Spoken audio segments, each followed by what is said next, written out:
All right, guys, what's going on? Welcome back to the Everything College Football Podcast. Today, me, Nick, here, we're doing our 2025 preview and prediction for the Notre Dame Fighting Irish.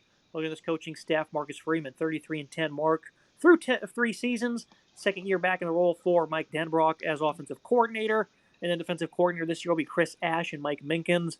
Good offseason, 12th ranked high school class, and they went to the portal. Only a handful of guys they got, but they're all highly impactful players, as you'll see throughout this episode. 2024 is phenomenal. 3 straight CFP wins, as I predicted they would end up in the national title before the CFP started, and they ended up runner-ups to Ohio State, going 14-2 on the year. Phenomenal season for the Irish. Getting things started with this offense. Now, of course, this is a team that's going to return 6 phenomenal starters. They go to the portal to add 3 guys, but they lost a big one in Steve Angeli, and that speaks volumes to, I think, what they have in CJ Carr stepping in as the next starting quarterback. This guy was a high-ranked recruit in last season's class. Is known to have smooth passing mechanics, good arm strength. They can get the ball to any mark on the field, 6'3", 210. Good accuracy as well. Good mobility to escape, but will primarily be a pocket passer, which removes a big element from this Irish offense. I haven't seen Mike Denbrock with a non-dual threat quarterback in a while, so I certainly wonder how they're going to tailor this around him, Nick, but clearly they have a plan in place because the Angeli, who we thought would be the starter, who was very impressive in relief, in a couple of snaps back in the Orange Bowl, he ends up at Syracuse now. So I think Carr is going to do very well, but I'm definitely curious to see what they will do and how Denbrock's going to utilize this young man.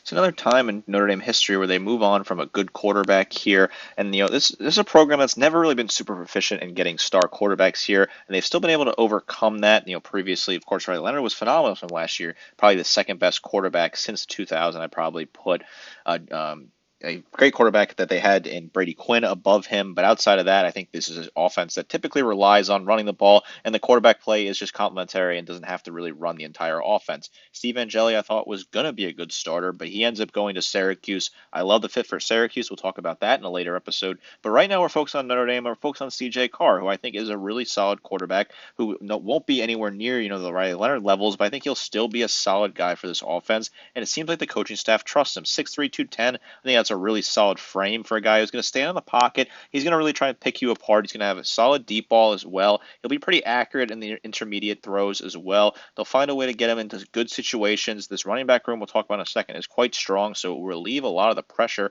on the quarterback. They were still not a phenomenal passing unit last year, which, again, is sort of by design. They were 101st in the nation, below 200 yards per game, but they had over 200 yards per game rushing the ball. So if they continue to keep the ball moving on the ground, which I have no doubt they'll be able to do so, CJ Carr just has to go out there and not make mistakes. Protect the football, do not turn the ball over, and unleash a big play every once in a while when you have to. Denbrock's been solid at drawing that up for the offense, and I have confidence he'll be able to do it again with CJ Carr. Now, of course, we're going to look at this rushing attack, 200 yards per game last season. Will that number take a dip now that Leonard is gone? Most likely, but I certainly have a lot of faith in this running back room that returns everybody from last year, that they're going to be highly efficient this upcoming season. Jeremiah Love, it starts with him. Impressive athlete, bigger back at 6'2", 210, who loves to hurdle players for some reason, but he's really good at it. Physical specimen, always keeps the feet moving. Good long speed, good vision in zone running.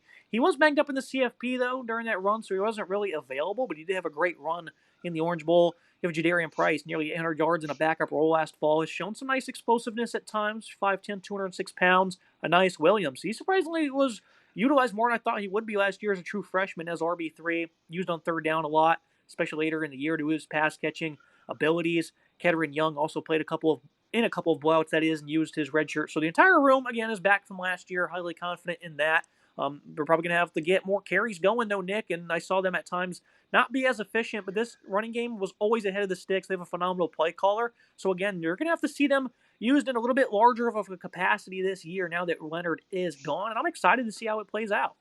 A lot to love of Jeremiah Love. He was a phenomenal back for his team last year, over 1,100 yards rushing, 6.9 yards per attempt, 17 touchdowns. Also had 237 yards receiving and 2 scores on 28 grabs, so decent numbers there. Jeremiah Love, similar to Najee Harris, just hurdles guys for no reason, it feels like sometimes.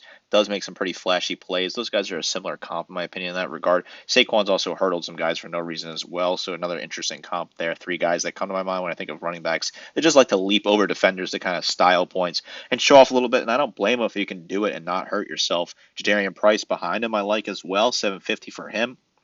6.2 yards per attempt, and 7 scores. When you look at those numbers right there, both of those backs have over 6 yards per carry, and so does Anais Williams at 6.4. He had 219 yards and 2 scores on limited touches. I like what they have here. That's a really solid trio there. They also have some further depth down the depth chart that will be really good. That Love Price 1-2 punch, one of the best in the nation. Yes, losing Riley Leonard is certainly a big blow, especially in the red zone where you could really scheme up and kind of find themselves in a good position to get a touchdown as a quarterback run. He had 17 of those last year, but I think they have a really solid number of production in the backfield here. I expect Price to get a couple more touches this year and increase his workload. He had 120 last year. Expecting him to get closer to 150. Same thing for Love, who will clear that number with ease. I like what they have there. There's a really solid combo there. It's a really lethal 1-2 punch. I moved to the pass catching group for the Irish. I thought last year they were incredibly deep, and if they had like a Sam Hartman still at quarterback, I thought you would have saw much greater production from their wide receivers. That group certainly took them very far, though. They go to the portal, add Malachi Field. This guy was tremendous for Virginia for a couple of seasons, really effective in quick game, has nice elusiveness to get extra yards. 6'4", 220, strong hands, physical guy, have a good catch radius, 2 straight 800-plus yard seasons. He's going to be a difference maker for the Irish. They pick up Will Pauling. He was a really good producer for Wisconsin. He's going to work only out of the slot, though. Gives them a great duo in the slot, though, as they return Jaden Greathouse, who was the leading pass catcher in 2024. Jordan Fajon was the fourth leading pass catcher. Had some quality plays in that CFP run. You have a redshirt freshman in Cam Williams, who was the 80th ranked recruit in last year's class. Another 4-star in Micah Gilbert, and a variety of other 4-stars in this incoming class, including Jerome Bettis Jr. So plenty of talent to go around. Eli Raridan at tight end, 6'7", 250, solid blocker. He's going to take over as the top pass catcher, though, at tight end. They did pick up Ty Washington, who was kind of a forgotten name. He's more of a smoother mover at tight end in terms of catching the ball. Had a 90-yard game with 2 scores back in 2023 for Arkansas. I really like this group. They remain deep. They have a nice 4-man group at the top. I think they have some nice talent in terms of depth, too, with the younger guys. In tight end, they coach incredibly well here, and they have depth at that position. So, great group here, Nick. Not much to hate on at all. No, not much to hit on here. I think this is a solid room that's got some key pieces. I'll touch on the transfers first. Malachi Fields was good at Virginia over the past 2 seasons. 800 yards plus in both seasons, 14 yards for grab, and 5 touchdowns in both seasons. So reliable. You know you're going to get on. You're probably going to get 800 yards, 14 yards for grab, and 5 scores. 6'4", 220. I like the size on him. I think he's a really good add out of the portal. They bring in Will Pauling, who I think was solid at Wisconsin as well. 407 and 3 scores. 830 for him and 11.3 yards per grab and 6 scores the year prior in 2023. He's a solid slot option. You can potentially move him around as well. I think Ty Washington will be a decent add from Arkansas at tight end. 6'4", 250. I think that size is solid. Only had 2 grabs in 2024, but one of them was a touchdown. 2023 was much better to him. 170 yards receiving and 2 scores. Overall, I like what they have as well. I think the 2 guys they returned that had meaningful catches last year, Greathouse and Faison. Greathouse, 600 yards receiving, 14 yards to grab, 4 scores, was pretty solid. And Faison was decent at times as well, 350 and a score for him. I like this depth. I like what they have here. I think Eli Raridan as well. A tight end is not a bad asset for your offense. They've really been solid with the tight ends the past couple of seasons here. If Carr is accurate, confident, and not making mistakes, I think this wide receiver will be more than enough to help him out. I like what they have here. Decent depth overall of some of the younger guys as well that could potentially break out. I have no issues with this wide receiver room. Yeah, let's look at the offensive line. We start with Anthony Knapp. We talked about Notre Dame a lot last year, and this is a guy that we talked about in every single episode as a focal point because he was battle-tested. This is a guy who was third-string tackle coming into the year, and due to injuries, he was forced to play 15 games. And he was poor pass protection early on in the year and was far better across the back half. Still had some issues with the more elite players coming off the edge, but he was much more consistent. He's also still adding weight. Knapp, I think, is a big boom player. Billy Schrafe comes back at left guard, split time with the departing Sam Pendleton, but still saw 700-plus snaps on the year and was stout in pass protection. Ashton Craig started the first 2.5 games at center before suffering a bad knee injury. He was respectable in his time, but he should be fully healthy now. So last year's starting center and right guard both transferred out, but they have guys who are going to fill in those roles with ease. Charles Jagisaw, he didn't play at all last year until the last 2 games of the CFP. He saw 50-plus snaps at right guard. He was great in pass pro against Penn State. But he had some poor mistakes in the run game, though, that really costed him. And then he started at left tackle in the national title. And he allowed a sack, but was pretty good for the most part. He's going to miss the early half of the season, Nick, due to a broken arm he suffered at the beginning of July. We'll touch back on Jagisaw, though. Likely going to start at right guard when he comes back. Right tackle, Emil Wagner. He was phenomenal in run blocking, sound and pass pro as well, so that's a spot anchored down. Phenomenal offensive line. Back in the Jag you saw, though, Nick, how incredible is that? Doesn't play all year, comes into the CFP against two of the best teams in the country and plays two different positions and plays quite well at the same time. That is incredible. Very excited for what he can do when he's going to be fully healthy. I think they have a stout tackle duo, and they're going to be impressive on the interior. They are very young in terms of the backups, though, but this is one of the nation's best front, man. Yeah, extremely versatile offensive line. It's got a lot of different guys who can play different positions. Jagusar is a very versatile player. Can play tackle, can play guard. They move around a lot. Obviously, you're a little concerned at the injury, but I think when he gets fully healthy, he'll start at right guard. Devon Houston might potentially get the nod. Chris Tarek as well will be battling for that right guard position while he's going through his rehab and figuring that out. Outside of that, I think Knapp at left tackle, he really proved through the battles there as a true freshman that he can fight and play big level football, and he was solid at that. I think he's a really solid asset. I think the other guard, left guard, is really strong as well. I think Craig at center is a good leader who is, if he's fully healthy, he'll be really solid. And then Wagner at right tackle is a very strong asset. Although again, you have some depth potentially if you want to shuffle him around a little bit as well. Definitely can mix and match here. You can move this unit around, do what you want to do with it, but all these guys are big physical gamers here. They're really solid. Notre Dame's produced some solid offensive line pieces in the past, had some good O-lines, and this should be no exception. Look at the offensive verdict. The Irish offense returns a lot from last year, and that four-game playoff gives a lot of this bunch such valuable experience that cannot be understated. The offensive line of the run game is going to be one of the nation's best, and I really like the talent in the pass-catching group. It's really going to come down to how this young QB plays and for them to force out the expected starter. It's quite clear they view him in pretty high regard. The loss of Leonard, though, does remove an element from this offense, but it might be for the better. And with what they're inserting, great offense across the board here, Nick. I love this unit. I'm going to give it an A, though, because I definitely think that the second string offensive line's a little inexperienced. They won't have that QB run. I know I'm being a little picky here, but when it does come to the loss of Leonard's legs, that is something major that's probably going to potentially cost this offense at times. I don't know if that's true. I'm going to go with an A, though, holding back me just a little bit because of that. Strong offense here. Typically, quarterback question marks would make me really rethink an offense, but a program like Notre Dame that doesn't really have a storied history of recent quarterbacks where they've been able to overcome deficiencies in the passing game and really play strong football on the ground and defense makes me not worried about this at all. I think CJ Carr will be more than serviceable. He'll get the job done and figure it out, although Tyler Buckner is on this roster again as a GA. Kind of funny that he's still around. Obviously, had that one game at Alabama that did not go well. He played lacrosse for a while. It's all kind of funny that he's still lurking around college football. But I think CJ Carr will be just fine. I'm not really too worried about it. I think he'll do enough to get the job done. He'll be helped out by his running back room that has got a great 1-2 punch in Love and Price, who are just phenomenal players.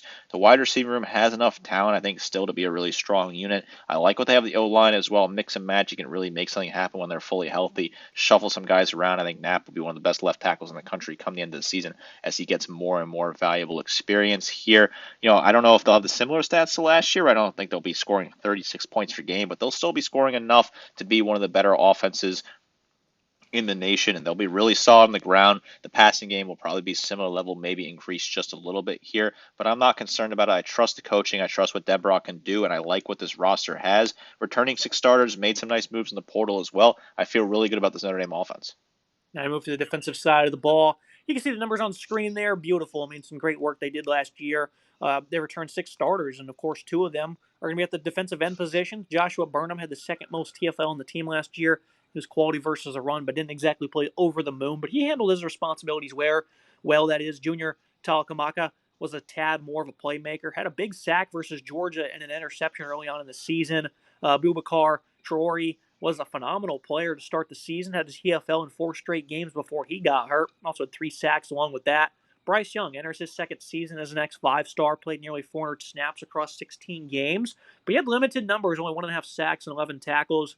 Really good group here in terms of edge rushing. Great upside. I think the backups might be better pass rushers than the starters, so that makes them incredibly lethal on all downs, and they're going to be able to stay fresh, so that's impressive there.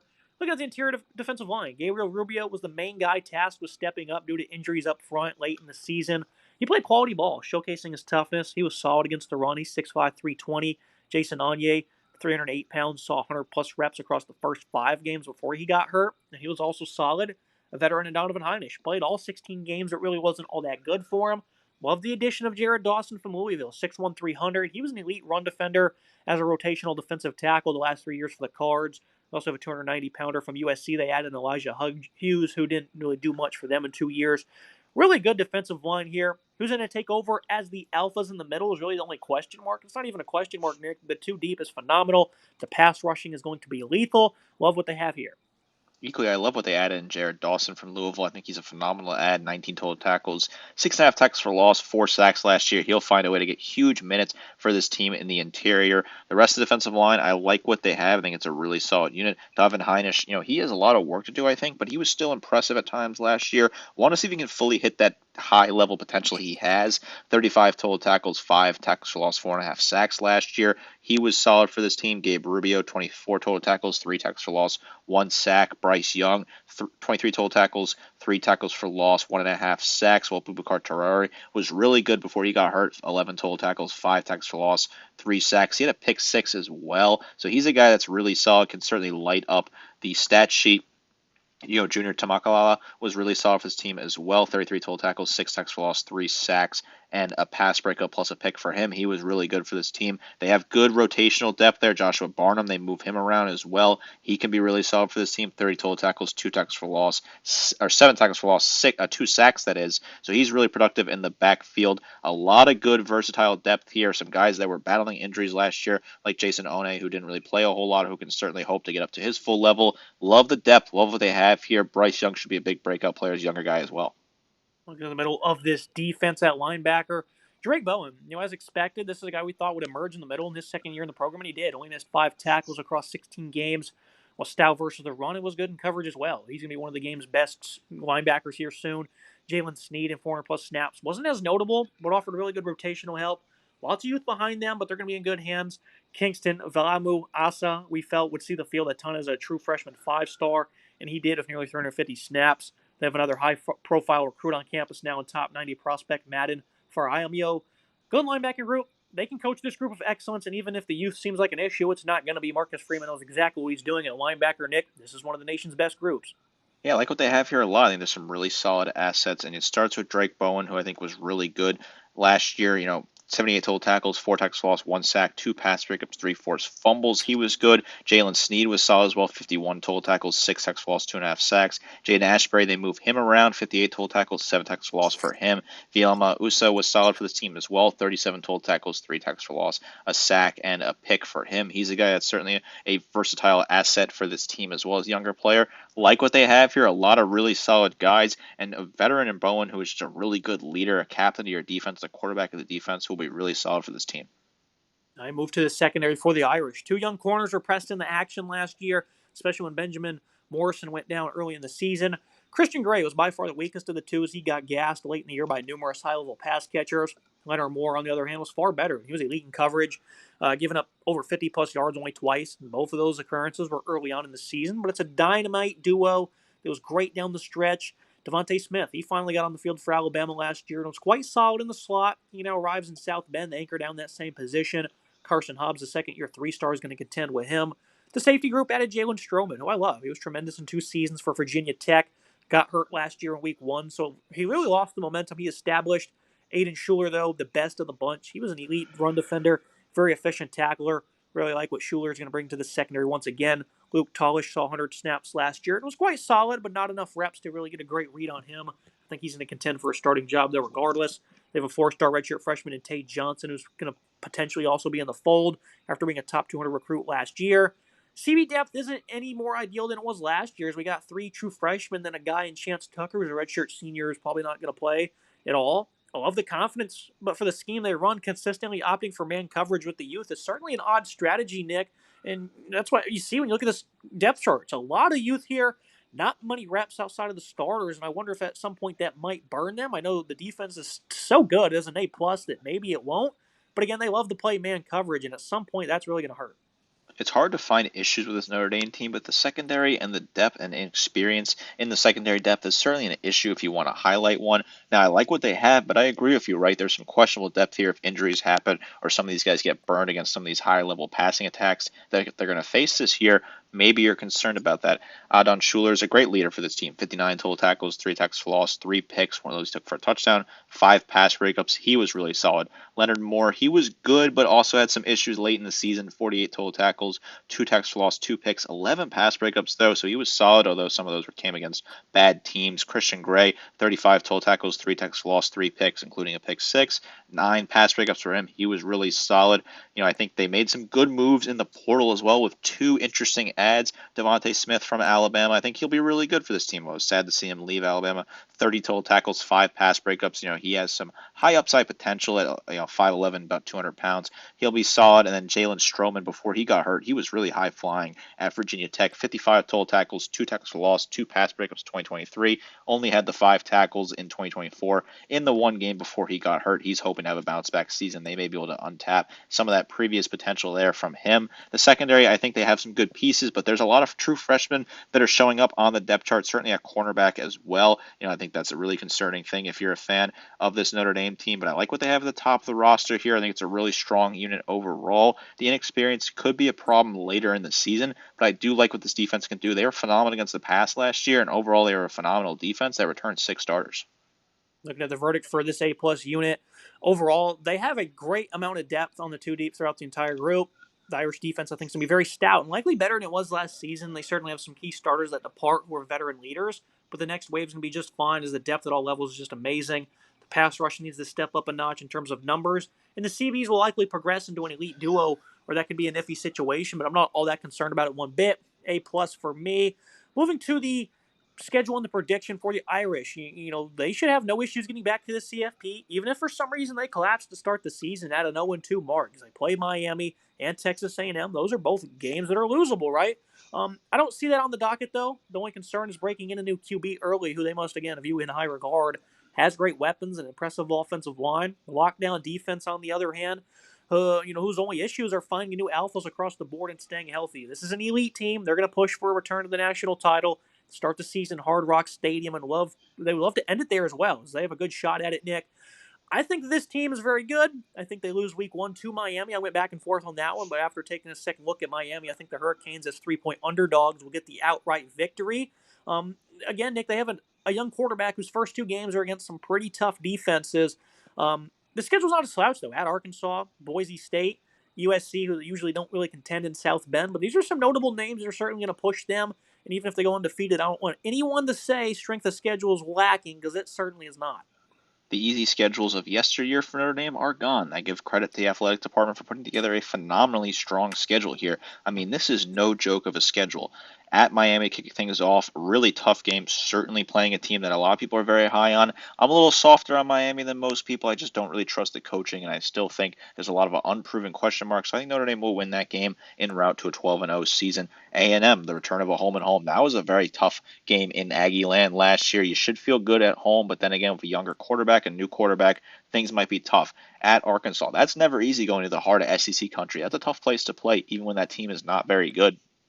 Those fans will jump on you even if they smell the slightest blood. Think about Alabama a couple of years ago when Bryce Young got hurt. That place was absolutely rocking. Boise State, they were in the playoffs last year. That's certainly a tough team. USC, that's a very talented roster as well that could hopefully find a way to overachieve. At Pitt, maybe you get caught sleeping playing a tough road game. Syracuse, that's a very talented roster that has your former quarterback, now their starting quarterback. You never know with Navy either. Maybe they find a way to be competitive. Who knows on that one? Although, of course, that's a bit of a stretch than the rest of the games I think are quite easy for this Notre Dame team. I appreciate the fact they built a strong schedule here, but that does mean there's very little margin for error. You got to kind of run the table or go 11-1. If you lose a game early there, you got to be flawless the rest of the way and really get your ducks in a row. Last year, the loss to NIU early in the season did not hurt Notre Dame, as they had really not many slip-up opportunities left in the schedule, and they were able to run the table the rest of the way through and find themselves in the college football playoff, rightfully so. I think this team gets back to the playoff again this year. I love what they have on defense, a very strong unit, even if there is some lacking in experience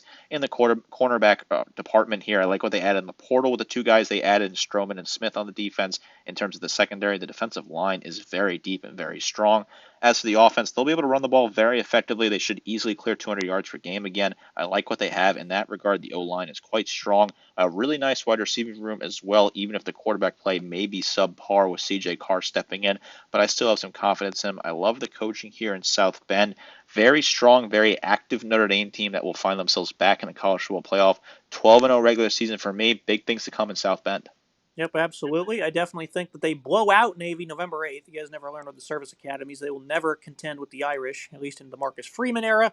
Pretty good schedule across the board, though it's respectable, and almost a lot of these teams will probably be playing for a bowl outside of maybe Boston College, Stanford, Purdue probably won't. So other than that, I mean the strength of schedule is pretty strong for the Irish, and kind of like Penn State, Nick, we'll reassess this team in the playoff to really determine how far we think they can go. I think they can go all the way to a national championship, but with some of their question marks, it's not something I'm willing to predict at the moment. But come December, it's certainly something I'm willing to reconsider seriously. Come December, this team will be battle tested. They'll have played a lot of tough teams. Like you said, most of these teams will be fighting for bowl games. Even the worst, the weaker teams on the schedule, NC State, Navy, they're going to be fighting for bowl games too. Those teams will certainly both find themselves in contention late in the season here. A very strong team with phenomenal coaching, great fan base, great energy. The runners-up last year, hoping to get their bite at the apple in the national title game. We'll see if they can do it. Make sure to like, comment, subscribe. See you next time.